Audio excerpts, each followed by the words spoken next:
Good morning, students. My name is K. Sripriya, lecturer in commerce.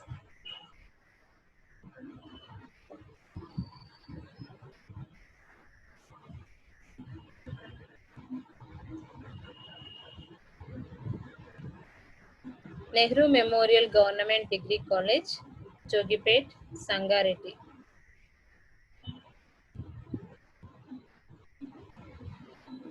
Today's our subject is business organization and management.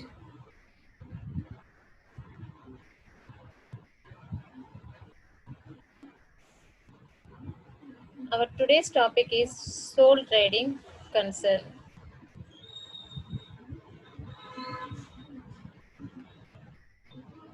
In this, we discuss about the features of sole trading concern.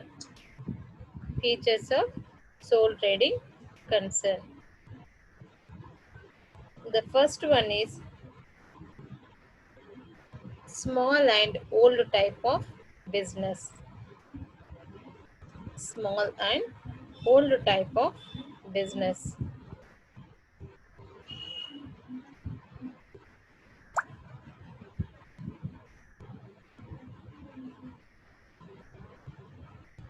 సొంత వ్యాపారం అనేది చాలా చిన్న వ్యాపారం మరియు చాలా పురాతనమైన వ్యాపారం. చిన్న వ్యాపారం మరియు పురాతనమైన వ్యాపారంగా దీన్ని చెప్పుకోవచ్చు.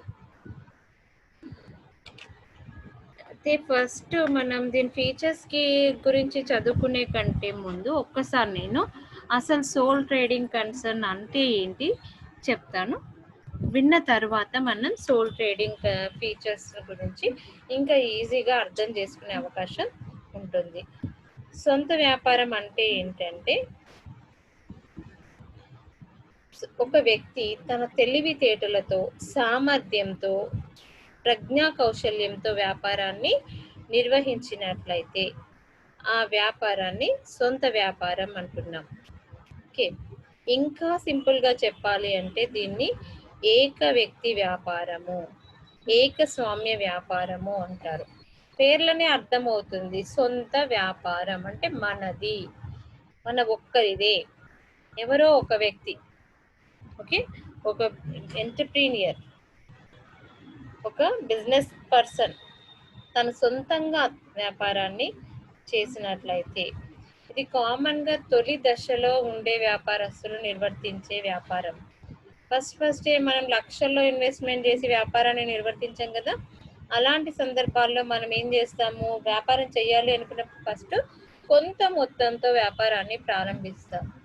అలా కొంత మొత్తంతో వ్యాపారాన్ని ప్రారంభించి అంచెలంచెలుగా పైకి ఎదగటం జరుగుతూ ఉంటుంది. అలా ప్రారంభ దశలో ఎక్కువగా ఉపయోగించే వ్యాపార విధానము సొంత వ్యాపారం. ఈ వ్యాపారంలో పెట్టుబడి, యాజమాన్యము, సాంకేతిక పరిజ్ఞానము ఇవన్నీ కూడా ఒక్కరికి సంబంధించినవి మాత్రమే. అందుకే దీన్ని ఏమంటున్నాము, ఏక వ్యక్తి వ్యాపారము అంటున్నాము. అతని మేధస్సు, అతని ఆస్తులు, అతని మూలధనము, అతని శక్తి సామర్థ్యాలు, అతని బుద్ధి, తెలివితేటలు, ప్రజ్ఞా కౌశల్యాలతో ఆధారపడి చేసే వ్యాపారాన్ని సొంత వ్యాపారం అని అంటున్నాం. దీని యొక్క ముఖ్యమైన లక్షణాలు ఏంటి చూద్దాం. ఫస్ట్ వన్ ఏంటంటే small and old type of business. ఇది చాలా పురాతనమైన విధానం. ఓకే, ఇది చాలా పురాతనమైన విధానంగా చెప్పొచ్చు. దీంట్లో పురాతనమైన విధానం అంటే తరతరాలుగా వస్తుంది. మన ఇంటి చుట్టుపక్కల చూస్తూ ఉన్నాం మనం. అనేక జనరల్ స్టోర్స్ కనిపిస్తూ ఉంటాయి. వాళ్ళందరూ కూడా తండ్రి నుండి కొడుక్కి, కొడుకు నుండి అతని కొడుక్కి ఇలా వ్యాపారం వంశపారపర్యంగా వెళ్ళిపోతూ ఉంటుంది. వాళ్ళు ఇంకొకరికి ఆ వ్యాపారాన్ని అప్పగించటము అలాంటివి ఏం చెయ్యరు, వాళ్ళే చూసుకుంటారు. అవునా? ఒకే వ్యక్తి ఒక చిన్న కొట్టు పెట్టుకొని అదంతా కూడా అతనే చూసుకుంటుంటాడు. దాన్నే మనం సొంత వ్యాపారం అంటున్నాం. ఇది చాలా చిన్న వ్యాపారం మరియు చాలా కాలం క్రితం నుండి మనము అనుసరిస్తున్న విధానం అన్నమాట. రెండవది వచ్చేసి one man's business. One man's business ఇందాకే చెప్పాను కదా, ఏక వ్యక్తి వ్యాపారం. ఒక్కడే ఒక్కడు, అతనే అన్ని, అన్ని తానే, తనకే అన్ని అనే సూత్రం పైన ఆధారపడి వ్యాపారాన్ని నిర్వర్తిస్తున్నాడు. ఏం సూత్రం అది? అన్ని తానే, తనకే అన్ని. ఇక్కడ అన్ని తానే అంటే ఏంటి? అతనే యజమాని, అతనే గుమస్తా, అతనే సైంటిస్ట్, అతనే సాంకేతిక పరిజ్ఞానం కలిగిన వ్యక్తి, అంటే మెషిన్స్ ఆపరేట్ చేయడానికి దానికి. సో అన్ని తానే.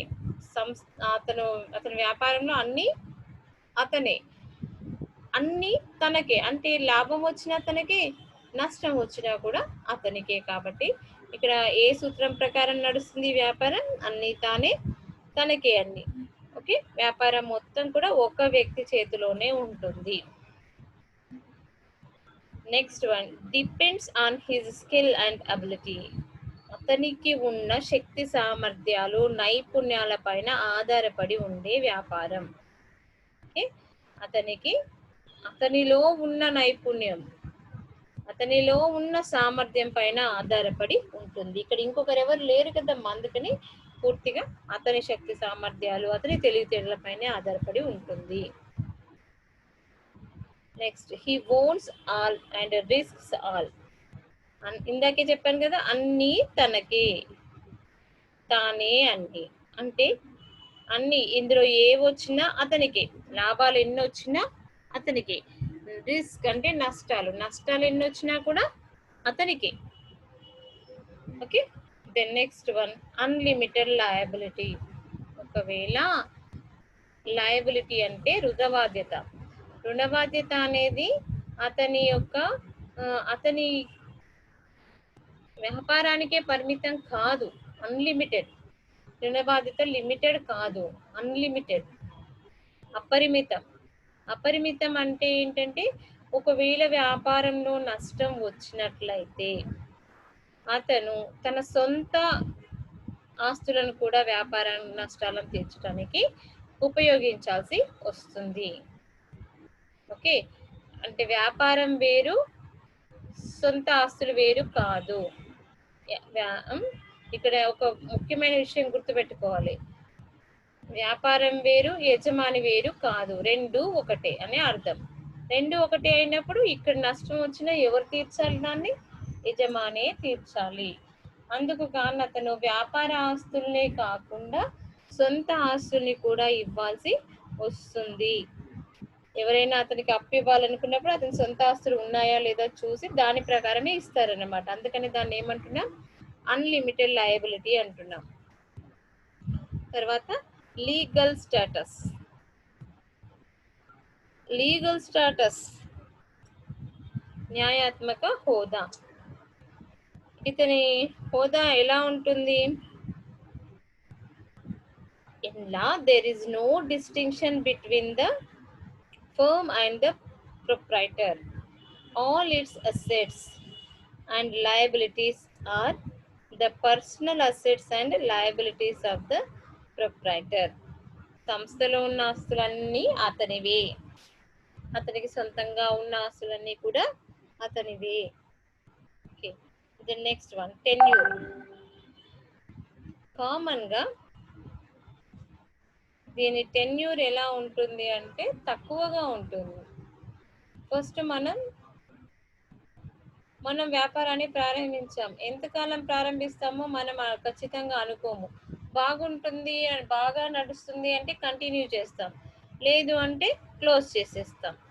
ఓకే, మళ్ళీ ఇంకొకటి ఇక్కడ మెయిన్ డిసడ్వాంటేజ్ ఏంటంటే, సొంత వ్యాపారాన్ని నిర్వర్తిస్తున్న వ్యక్తి సడన్ గా మరణించాడు అనుకోండి, మరణించినా, దివాలా తీసినా, లేదా మతి భ్రమించిన, ఇంకేదైనా ప్రాబ్లం వచ్చినా, అతను వ్యాపారాన్ని నిర్వర్తించలేకపోతే ఆ వ్యాపారం అక్కడితో క్లోజ్ అయిపోతుంది. ఇంకెవరు దాన్ని కంటిన్యూ చేసే అవకాశం లేదు. ఓకే, కంటిన్యూటీ అనేది తక్కువగా ఉంటుంది. ఎప్పుడైనా ఇది క్లోజ్ అవ్వచ్చు. దీనికి టెన్యూర్ అనేది తక్కువగా ఉంటుంది. తర్వాత నెక్స్ట్ వచ్చేసి no separation of ownership and management. ఇందాకే చెప్పాను నేను, యజమాని నిర్వాహకుడు రెండు కూడా ఒకటే. ఇక్కడ ఈ రెండింటికి సెపరేషన్ అనేది లేదు, వేరు వేరు కాదు. యజమాని నిర్వహణ వేరు వేరు కాదు. యజమాని నిర్వహణ రెండు కూడా ఒకటే. నిర్వహణ ఫలితంగా నష్టం వచ్చినప్పుడు యజమాని భరించాలి కదా. ఆ యజమాని ఎవరు? నిర్వాహకుడే యజమాని. అందుకని నష్టం వచ్చినా లాభం వచ్చినా అతనికే ఉంటుంది. తర్వాత నెక్స్ట్ వచ్చేసి ఏరియా ఆఫ్ ఆపరేషన్స్. కామన్ గా సొంత వ్యాపారం యొక్క area of operations is less. తక్కువగా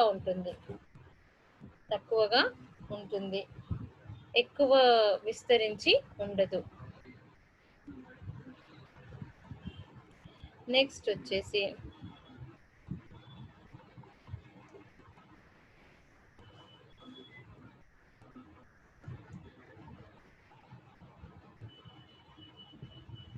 లెస్ లీగల్ ఫార్మాలిటీస్ కూడా తక్కువ. ఎందుకంటే ఫర్ ఎగ్జాంపుల్ నేను ఈరోజు వ్యాపారాన్ని చెయ్యాలి అనుకుంటున్నాను. ఈరోజు అనుకున్నాను కొత్తగా ఒక వ్యాపారాన్ని ప్రారంభిస్తే బాగుంటుంది అని. ఈరోజు నాకు ఒక ఆలోచన వచ్చింది అంటే నేను రేపు పొద్దున్నే వ్యాపారాన్ని ప్రారంభించవచ్చు.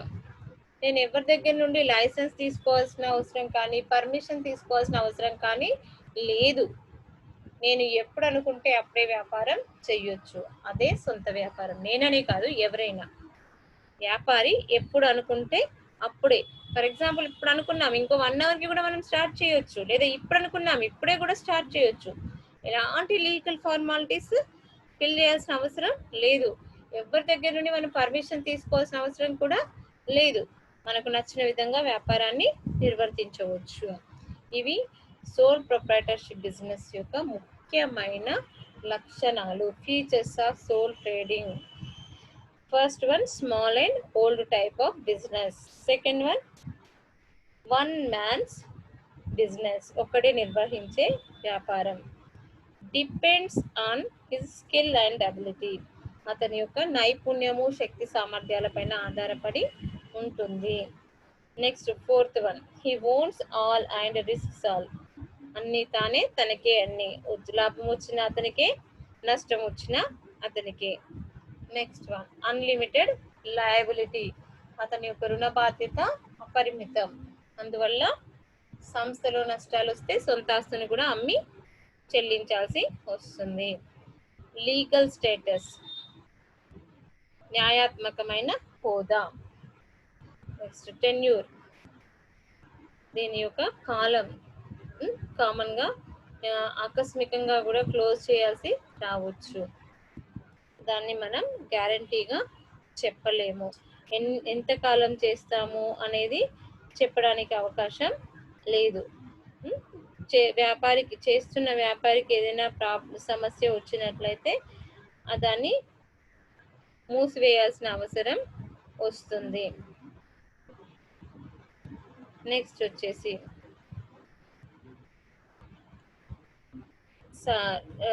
No separation of ownership and management. No separation of ownership and management అంటే ఏంటంటే ఇక్కడ యజమాని తర్వాత నిర్వాహకుడు వేరు వేరు కాదు, ఇద్దరు కూడా ఒకటే. తర్వాత నెక్స్ట్ వచ్చేసి ఏరియా ఆఫ్ ఆపరేషన్స్, అతని కార్యకలాపాల పరిధి కామన్గా తక్కువగానే ఉంటుంది. Next one, less legal formalities, న్యాయ సంబంధమైన ఫార్మాలిటీస్ దీనికి ఎక్కువగా ఉండవు. చెప్పాను కదా, ఎప్పుడు అనుకుంటే అప్పుడే మనం వ్యాపారాన్ని ప్రారంభించవచ్చు. ఎక్కువగా మనం ఇబ్బందుల్ని ఎదుర్కొనే అవకాశం లేదు. ఎలాంటి పర్మిషన్స్ కూడా మనం తీసుకోవాల్సిన అవసరం లేదు. ఓకే, ఇక మనం నెక్స్ట్ టాపిక్కి వెళ్దాం. Advantages of sole trading business. అందులో అడ్వాంటేజెస్ అంటే ఏంటమ్మా? ప్రయోజనాలు. ప్రయోజనాల్లో first one, easy to form. మనం సులభంగా వ్యాపారాన్ని ప్రారంభించవచ్చు. ఎప్పుడంటే అప్పుడే, ఎంత తక్కువ మూలధనంతో అయినా వ్యాపారాన్ని ప్రారంభించవచ్చు. అవునా? ఎలాంటి చట్టపూర్వకమైన లాంఛనాలు లేవు. లైసెన్స్ అవసరం లేదు. ఎప్పుడు అనుకుంటే వ్యాపారాన్ని అప్పుడే మనం ప్రారంభించే అవకాశం ఉంటుంది. Next one, economy in management. Economy in management, మనమే వ్యాపారాన్ని నిర్వర్తిస్తున్నాం కాబట్టి వృధాని ఎక్కువగా చెయ్యకుండా జాగ్రత్తగా వ్యాపారాన్ని నిర్వర్తిస్తూ ఉంటాం కాబట్టి ఎక్కువగా మనకి ఆదాయాలు వచ్చే అవకాశం ఉంటుంది. మనకు కావాల్సిన వస్తువును ఒకేసారి ఎక్కువ మొత్తంలో కొంటున్నాం కాబట్టి అక్కడ కూడా ఆదాయాలు వచ్చే అవకాశం ఉంటుంది. ఒక వస్తువుని ఇండివిజువల్గా కొంటే ఎక్కువ ధర పడుతుంది, ఒకేసారి ఎక్కువగా లంసంలో కొంటే తక్కువ పడుతుంది. అలాంటి ఆదాయాన్ని మనం పొందొచ్చు. Okay, then third one, incentive to work. మనం చేసే పనికి ప్రతిఫలం మనమే అనుభవించవచ్చు. మనం చేసే పనికి వచ్చే ప్రతిఫలం లేదా లాభాన్ని మనమే అనుభవించవచ్చు. ఎవరి కోసమో పని చేయాల్సిన అవసరం లేదు. నువ్వెంత చేస్తే నీకు అంత లాభం, కాబట్టి నీ కోసం నువ్వే పని చేస్తున్నట్లు. కాబట్టి నువ్వు చేసిన పనికి ప్రతిఫలాన్ని, ఇన్సెంటివ్స్ని నువ్వు పొందొచ్చు. Next one, promptness in decision making. ఇక్కడ ప్రాంప్ట్నెస్ ఇన్ డెసిషన్ మేకింగ్ అంటే మనం సులభంగా నిర్ణయాల్ని తీసుకోగలుగుతాం, మళ్ళీ టైంకి తీసుకోగలుగుతాం, సరైన టైంలో నిర్ణయాల్ని తీసుకోగలుగుతాం. సరైన టైంలో నిర్ణయాలు తీసుకోవడం అంటే, ఇప్పుడు భాగస్వామ్య వ్యాపారం ఉన్నట్లయితే మనం ఒక్కరమే కాదు, మనతో పాటు 2 లేదా 3 భాగస్తులు ఉంటారు కాబట్టి ఎప్పుడంటే అప్పుడు నువ్వు నిర్ణయం తీసుకునే అవకాశం నీకు లేదు. అదే సొంత వ్యాపారంలో నువ్వు ఎవరిని అడగాల్సిన అవసరం లేదు కాబట్టి ఎప్పుడంటే అప్పుడు, ఎక్కడంటే అక్కడ నువ్వు నిర్ణయాన్ని తీసుకోవచ్చు. ఎవరి నుండి పర్మిషన్ తీసుకోవాల్సిన అవసరం లేదు, ఎవరికి చెప్పాల్సిన అవసరం కూడా లేదు. తర్వాత బిజినెస్ సీక్రసీ. ఆల్రెడీ నేను చెప్పాను మీకు, secrecy is the very important for the business. దానికి ఆయువు పట్టు అంటాం. మనిషికి ప్రాణం ఎంత అవసరమో వ్యాపారానికి సీక్రసీ కూడా అంతే అవసరం. ఒకసారి నువ్వు వ్యాపార రహస్యాలు ఎవరికైనా చెప్పినట్లయితే వాళ్ళు కూడా నీవు చేసే వ్యాపారమే చేసే అవకాశం ఉంటుంది. వెంటనే వాళ్ళు నీకు పోటీదారులు అయ్యే అవకాశం ఉంటుంది. కాబట్టి సీక్రసీ ఉంటేనే వ్యాపారం బాగా కొనసాగుతుంది. ఇక్కడ మనం తప్ప ఇంకొకరు ఎవరు లేరు కాబట్టి మనకి ఇక్కడ ఎలాంటి సమస్య ఉండదు. మన సీక్రెట్స్ గానే ఉంటాయి. బట్టబయలు అయ్యే అవకాశం లేదు, ఇతరులకు తెలిసే అవకాశం లేదు. వీటితో పాటు ఇంకా కొన్ని అడ్వాంటేజెస్ ఉన్నాయని నాకు ఓరల్గా చెప్తూ ఉంటాను, వినండి. శీఘ్ర నిర్ణయాలు. ఇందాకే చెప్పాం కదా, ఫౌండేషన్స్. ఖాతాదారులతో మైత్రి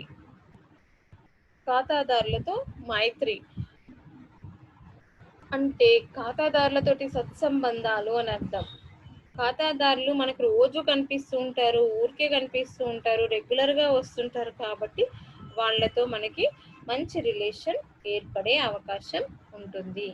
ఎప్పటికప్పుడు వాళ్ళ అలవాట్లు, అభిరుచులు, ఆలోచనలు, ఆదాయ స్థితిగతులు ఇవన్నీ మనకు తెలుస్తాయి కాబట్టి మనం వాళ్ళతో సత్సంబంధాలు ఏర్పరచుకొని వాళ్ళకు కావాల్సిన వస్తువులను అందించడం వల్ల లాభాలు ఎక్కువ పొందే అవకాశం ఉంటుంది. తర్వాత నెక్స్ట్, విరమణ, మార్పులు, సౌలభ్యం. మనకు వద్దు అనుకున్నప్పుడు మనం వ్యాపారాన్ని మూసేయొచ్చు, ఎవరు మనకి అడ్డు చెప్పేవాళ్ళు ఉండరు. ఏదైనా మార్పు చేయాలనుకున్నా కూడా మనం సులభంగా మార్పులు చేయొచ్చు. దీనికి కూడా మనం ఎవరి దగ్గర నుండి పర్మిషన్ తీసుకోవాల్సిన అవసరం లేదు. నెక్స్ట్ వచ్చేసి రాని బాకీలు. రాని బాకీలు ఉండవు. ఎందుకంటే ఖాతాదారులతో ప్రత్యక్ష సంబంధాలు ఉంటాయి కాబట్టి మాక్సిమం మనకి రాని బాకీలు అనేవి ఉండవు. అరువుపైన వాళ్ళు తీసుకున్నప్పటికీ కూడా మన చుట్టూ ఉండే వాళ్ళే కాబట్టి, మనకు తెలిసిన వ్యక్తులే కాబట్టి తొందరగా మన డబ్బులు మనకు వాళ్ళు తిరిగి ఇస్తూ ఉంటారు. ఎలాంటి ఇబ్బందులు ఉండవు. తర్వాత పరపతి సౌకర్యం. మన రుణ బాధ్యత అపరిమితం కదా. మనది అంటే ఎవరిది? సొంత వ్యాపారిది. రుణ బాధ్యత అపరిమితం కాబట్టి మన ఆస్తులను, మనకు సొంత ఆస్తులు కూడా ఉంటాయి కాబట్టి వాటిని హామీగా తీసుకొని ఎవరైనా కూడా మనకు అప్పు ఇవ్వడానికి ముందుకు వస్తారు. అలా మనం పరపతి సౌకర్యాలు సులభంగా పొందొచ్చు. నెక్స్ట్ వన్, భేదాభిప్రాయాలు ఉండవు. ఇక్కడ వ్యాపారం చేస్తుంది ఎవరు? ఒకే వ్యక్తి. ఆయనకు మళ్ళీ యజమాని తర్వాత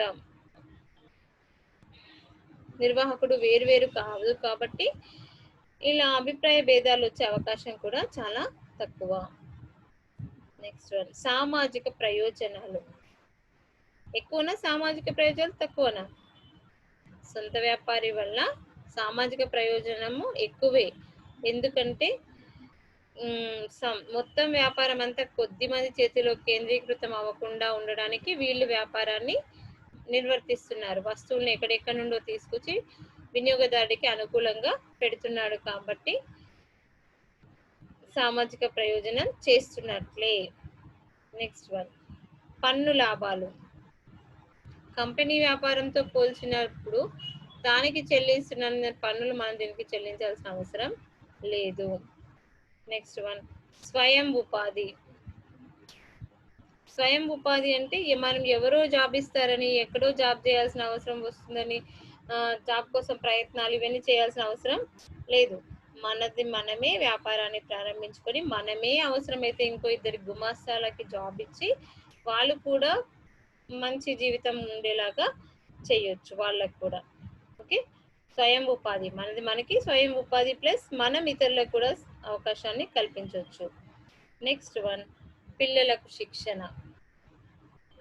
యజమాని వ్యాపారాన్ని చేస్తున్నాడు అంటే వాళ్ళ ఇంట్లో పిల్లలు కూడా అప్పుడప్పుడు వ్యాపారంలోకి వస్తూ ఉంటారు. అప్పుడప్పుడు వాళ్ళ తండ్రి ఏదైనా అవసరాలకు బయటికి వెళ్తున్నప్పుడు పిల్లల్ని కూర్చోబెట్టి వెళ్తూ ఉంటారు. పిల్లల్ని చూసుకోమని చెప్పి వెళ్తూ ఉంటారు.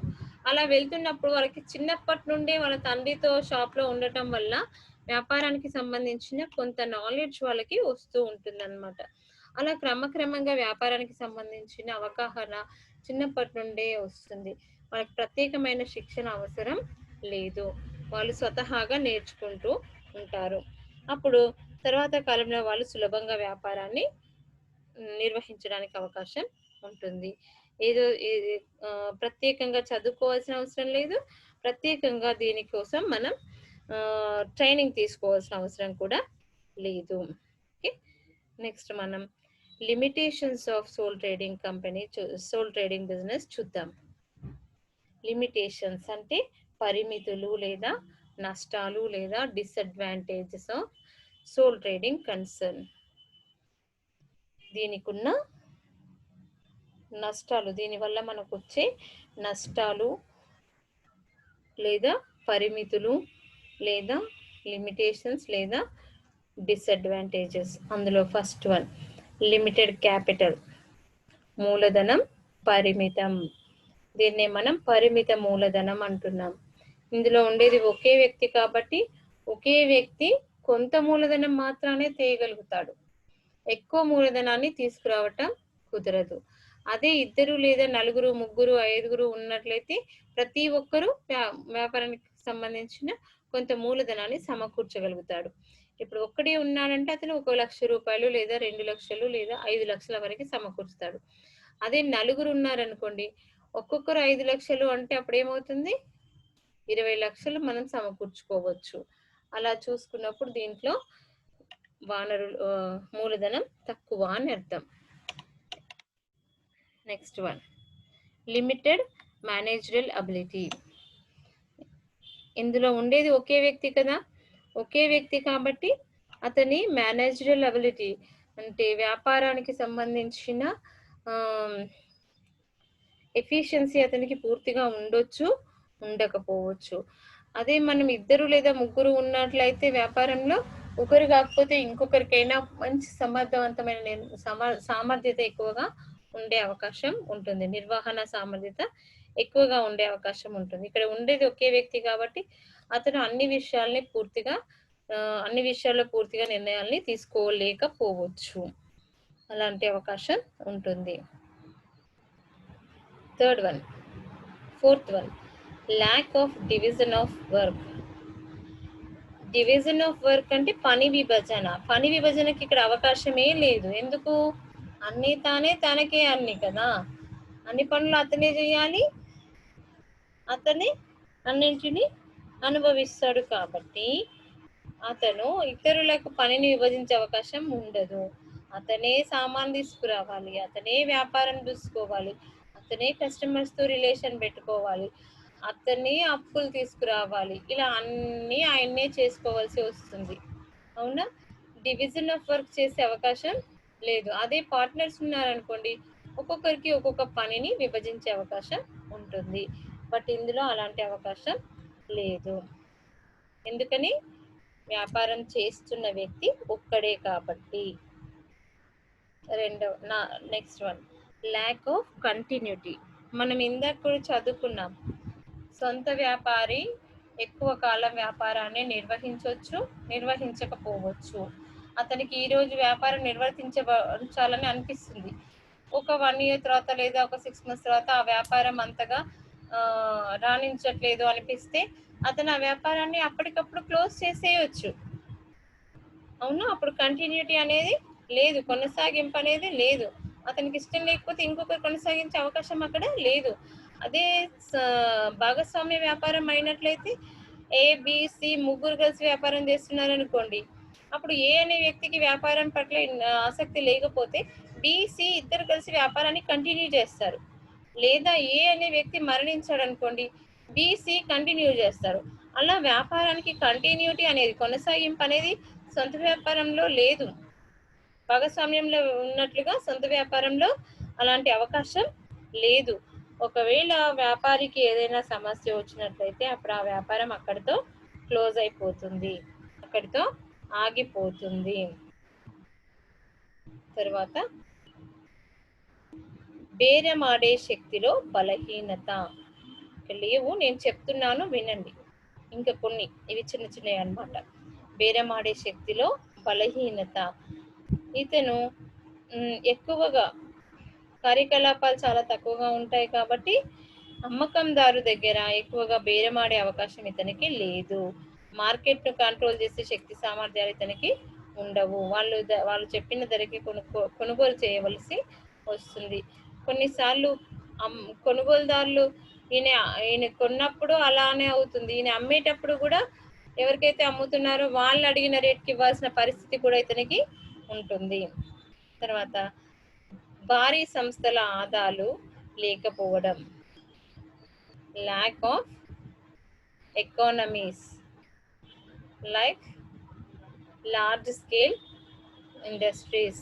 పెద్ద పెద్ద సంస్థలకు ఉండే విధంగా ఇక్కడ ఆదాలు పొందే అవకాశం సొంత వ్యాపారికి ఉండదు. Next one. వ్యాపార నిర్ణయాలు, బిజినెస్ డెసిషన్స్. అసలు త్వరగా తీసుకోగలుగుతాడు, కానీ ఇతను తీసుకున్న నిర్ణయాలన్నీ సరైన నిర్ణయాలు అని చెప్పడానికి అవకాశం లేదు. కొన్ని సందర్భాల్లో ఇతను సరైన నిర్ణయాలు తీసుకోలేకపోవచ్చు. ఇది సరైన నిర్ణయం కాదు అని చెప్పే ఇంకో వ్యక్తి అతనికి అక్కడ ఉండడు. అదే భాగస్వామ్య వ్యాపారం అయినట్లయితే అతను తీసుకున్న నిర్ణయం రైటా రాంగా అని చెప్పడానికి ఇంకో వ్యక్తి ఉంటాడు కాబట్టి అతను చెప్పిన విధంగా వ్యాపారంలో ఇద్దరు కలిసి డిస్కస్ చేసి సరైన నిర్ణయాన్ని తీసుకునే అవకాశం ఉంటుంది. కానీ ఇక్కడ అలాంటి అవకాశం లేదు. ఎందుకంటే అతడు ఒక్కడే కాబట్టి అతను తీసుకున్న నిర్ణయమే ఫైనల్ అవుతుంది. అలా అతని నిర్ణయమే ఫైనల్ అవుతుంది కాబట్టి అన్ని వేళలా అతను సరైన నిర్ణయం తీసుకుంటాడు అనే నమ్మకం లేదు. కాబట్టి అతని నిర్ణయం కొన్ని సందర్భాల్లో తప్పు నిర్ణయం కూడా కావచ్చు, తద్వారా నష్టపోయే అవకాశం కూడా ఉంటుంది. ఇది కూడా మెయిన్ డిసడ్వాంటేజ్గా చెప్పుకోవచ్చు.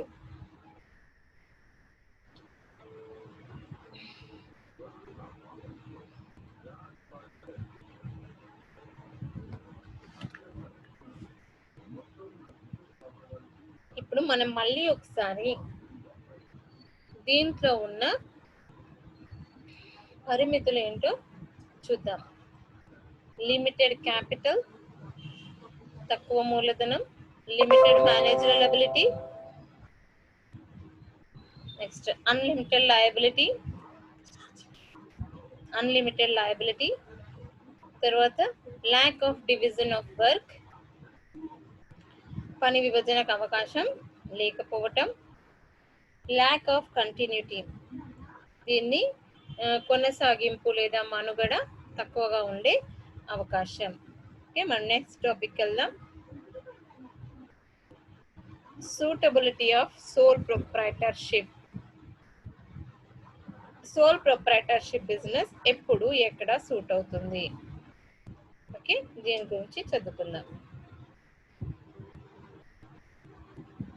First one, local markets. Local market మనకి చుట్టూ ఉన్న, మన దగ్గర ఉన్న మార్కెట్లో మనం ఈ వ్యాపారాన్ని నిర్వర్తించగలుగుతాం. ఎక్కడికో వెళ్ళి మనం వ్యాపారాన్ని నిర్వర్తించలేము. మన చుట్టూ ఉన్న సరౌండింగ్స్లో మాత్రమే మనం ఈ వ్యాపారాన్ని నిర్వర్తించే అవకాశం ఉంటుంది. ఎందుకంటే మనకి మన చుట్టూ ఉన్న వ్యక్తులతో పరిచయాలు ఎక్కువగా ఉంటాయి కాబట్టి ఆ ఏరియాలోనే మనం ఎక్కువగా వ్యాపారాన్ని నిర్వర్తించడానికి అవకాశం ఉంటుంది. Next one, personal attention. ఖాతాదారులతోటి మనకి ఎక్కువ సంబంధాలు ఉన్నప్పుడు ఈ వ్యాపారం మనం ఈజీగా చేసుకోవచ్చు.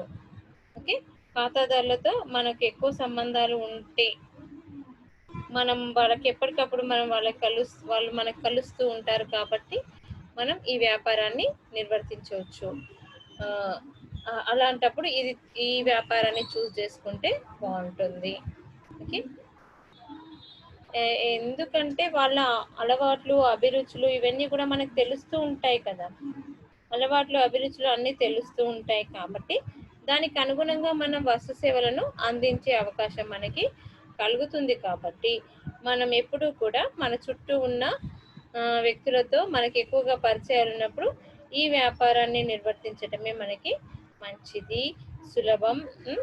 ఓకే, మనము ఎప్పుడంటే అప్పుడు వాళ్ళతో కాంటాక్ట్ అయ్యి వాళ్ళ యొక్క అలవాట్ల అభిరుచులు తెలుసుకుంటాం కాబట్టి వాటికి అనుగుణంగా మనం వస్తువుల్ని తయారు చేసి, వస్తువుల్ని కొనుగోలు చేసి వాటిని అమ్మే అవకాశం మనకి ఎక్కువగా ఉంటుంది.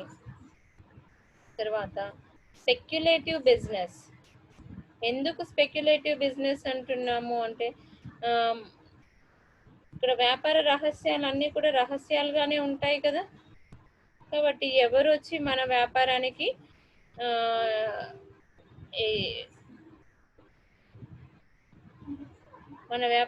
ఎవరో అడ్డు అవుతారనే బాధ మనకి ఉండదు. సులభంగా మనం వ్యాపారాన్ని నిర్వర్తించవచ్చు. వ్యాపార రహస్యాలు మనకు తెలుస్తాయి కాబట్టి వాటిని మనం గుప్పెట్లో పెట్టుకొని దాని ద్వారా వ్యాపారాన్ని అభివృద్ధి చేసుకునే అవకాశం మనకి ఉంటుంది. నెక్స్ట్ వచ్చేసి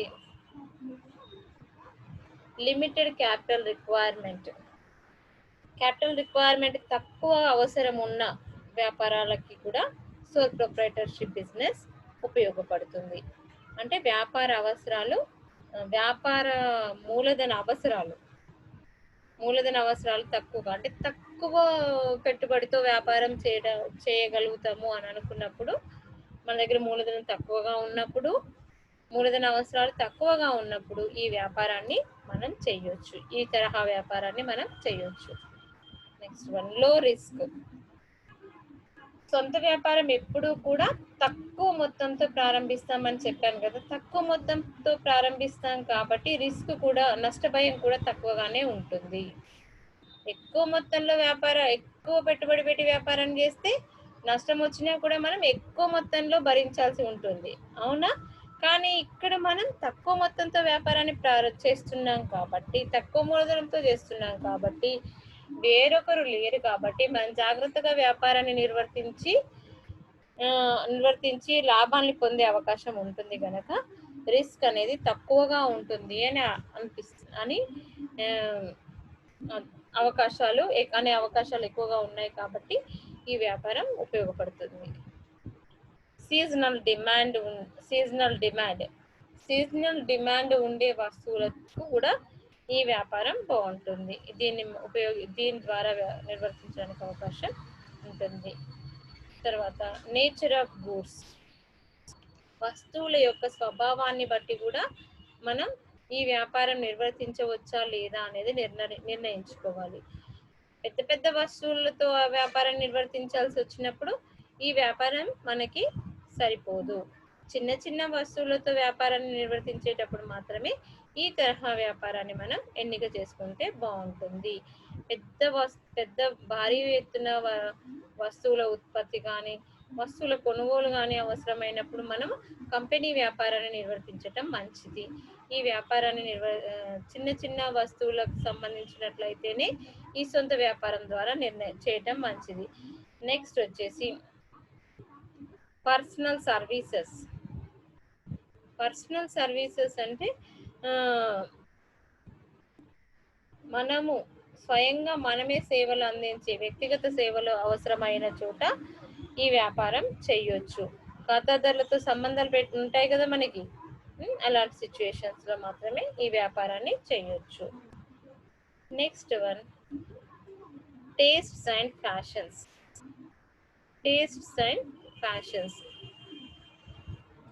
టేస్ట్ అంటే అభిరుచులు, ఫ్యాషన్స్ అంటే కొత్తగా ఎప్పటికప్పుడు వస్తున్న అప్డేట్స్, చేంజెస్ అన్నమాట. ఖాతాదారుల యొక్క అలవాట్లు, అభిరుచులు, వాళ్ళ ఆలోచన విధానంలో వచ్చే మార్పులు ఎప్పటికప్పుడు మనకు తెలుస్తూ ఉంటాయి. ఎలా తెలుస్తాయి? మనం వాళ్ళతో మాట్లాడుతూ ఉంటాం, క్రమంగా మాట్లాడుతూ ఉంటాం. వాళ్ళు ఎక్కడో ఉండరు, మన ఇంటి చుట్టుపక్కల వాళ్ళే ఉంటారు, మన ఇంటికి దగ్గరలోని వాళ్ళే ఉంటారు కాబట్టి మనకి ఊరికే కలుస్తూ ఉంటారు కాబట్టి వాళ్ళ ఆలోచనలు, అభిరుచులు, అలవాట్లు, వాళ్ళ ఆదాయాల వివరాలు, అంటే వాళ్ళ యొక్క ఆదాయం ఎంతవరకు వస్తుంది, వాళ్ళు ఎంత ఖర్చు పెట్టగలుగుతారు అనేది కూడా మనకి తెలుస్తుంది. కాబట్టి వాటికి అనుగుణంగానే మనం వస్తువుని తెచ్చిపెట్టే అవకాశం ఉంటుంది. మీరు కామన్గా గమనించండి, మీ చుట్టుపక్కల ఉన్న చిన్న చిన్న కిరాణా షాపుల్లో అందరూ కూడా మీకు తెలిసిన వ్యక్తులే ఉంటారు. వేరే దగ్గర నుండి వచ్చి మన స్ట్రీట్లో వాళ్ళు పెట్టుకోరు.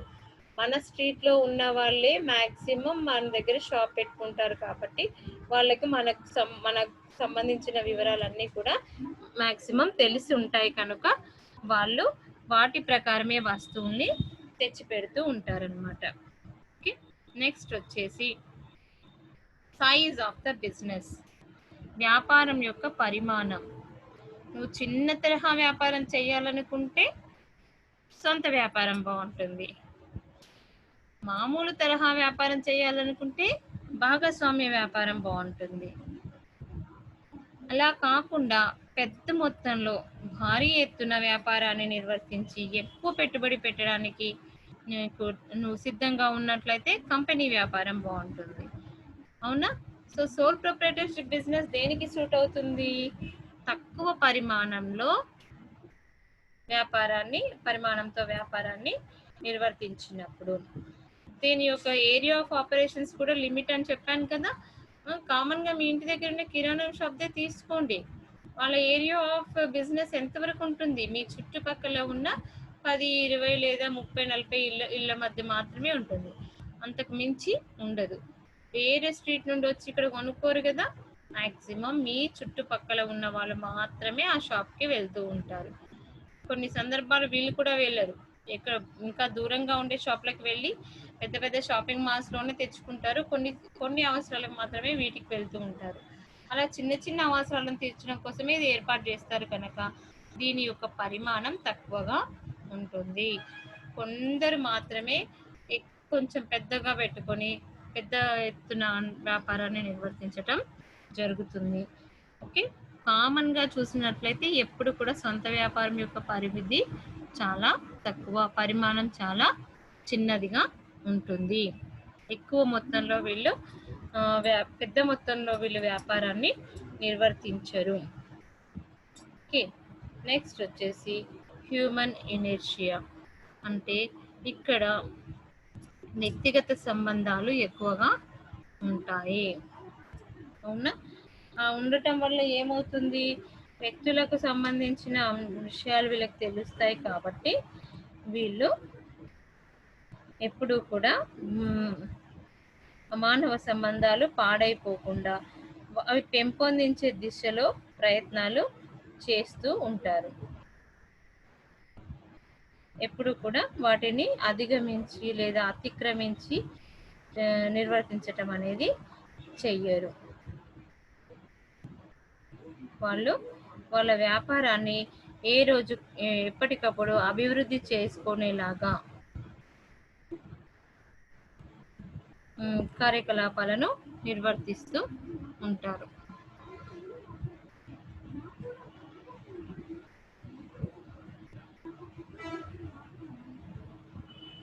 నెక్స్ట్ వచ్చేసి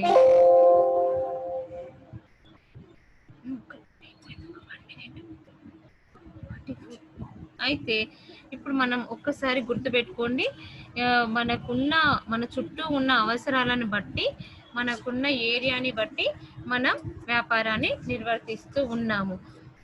సో దాని ప్రకారంగానే మనం నిర్ణయాలని తీసుకోవాలి. కనుక మీరు కూడా ఎవరికైనా సజెస్ట్ చేసేటప్పుడు మొదట వ్యాపారాన్ని ప్రారంభిస్తున్న వాళ్ళకైతేనేమో సొంత వ్యాపారం చేయటమే మంచిది అని, దానివల్ల అడ్వాంటేజెస్ ఎక్కువగా ఉంటాయని చెప్పండి. Thank you students.